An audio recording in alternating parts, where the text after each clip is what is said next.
In 1842, a boy named Thomas was found asleep inside a factory machine. He was 9 years old. He had been working since 5 a.m. Outside, the sky over Manchester was black, not with night, but with smoke. This was not a nightmare. This was the Victorian Industrial Revolution, and it changed the world forever. Imagine a city that never truly sees the sun.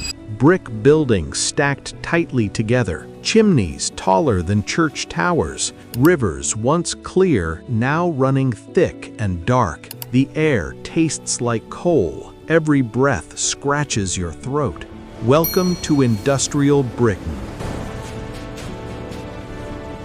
During the reign of Victorian era, powered by the momentum of the Industrial Revolution, Britain transformed faster than any society in human history. But progress came at a cost, a human cost. Before factories, most people lived in rural villages. They worked on farms. They followed the rhythm of the seasons. Life was hard, but it was predictable. Then machines changed everything. The steam engine, spinning frames, power looms. Suddenly, cloth that once took days to weave could be produced in hours. Coal mines expanded. Iron foundries roared. Railways carved through the countryside like steel veins. Cities exploded in size. Manchester, Birmingham, Leeds. Thousands of families left villages behind, chasing wages, chasing opportunity, chasing survival. But when they arrived, what they found was something else entirely. Factories did not care how old you were. Small hands were useful. Children could crawl under machines to fix jammed threads. They could fit into narrow mine shafts adults could not enter. They were cheap. They were obedient. At least, that's what factory owners believed. Some children worked 12 to 16 hours a day, 6 days a week. If they were late, they were fined. If they were tired, they were beaten. If they were injured, they were replaced. One factory report described a girl whose scalp was torn off when her hair became caught in a spinning machine. There were no safety guards, no compensation, no childhood. Coal powered the empire, but coal demanded sacrifice. In the mines, boys called trappers sat alone in total darkness, opening and closing ventilation doors for passing carts, sometimes for 10 hours straight. Underground collapses were common. Explosions from trapped gas could kill dozens in seconds. And yet, the mines kept expanding, because Britain was becoming something new, an industrial superpower. Above ground, cities swelled beyond control. Rows of cramped housing were built quickly and cheaply. Entire families lived in one damp room. Clean water was rare. Sewage flowed through open streets. Disease thrived. In 1854, cholera tore through London. Thousands died within weeks. The smell alone was unbearable. The River Thames became so polluted that Parliament was forced to suspend sessions during what became known as the Great Stink. Progress had created wealth, but it had also created misery. And yet, there was another side to this story.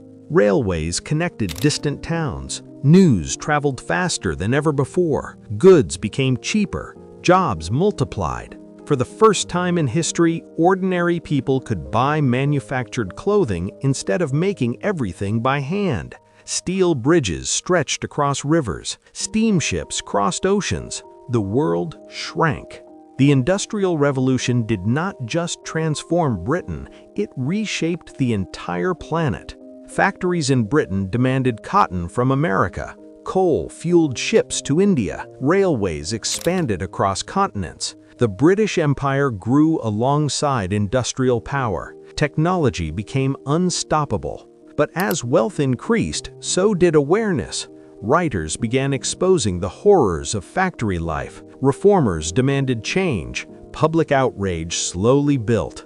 In 1833, the Factory Act limited child labor hours. It wasn't perfect, but it was a start. By the late Victorian period, working conditions slowly began to improve. Sewers were built, clean water systems installed, labor laws strengthened. Change came, but only after decades of suffering.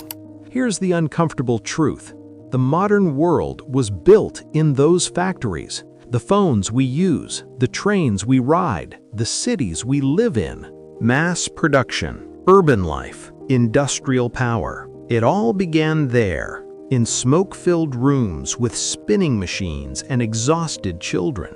The Victorian Industrial Revolution was not just about machines, it was about speed. Humanity had never advanced this quickly before, and once the machine started, it never stopped. But ask yourself this, if you had lived in 1840, would you have seen it as progress or as punishment?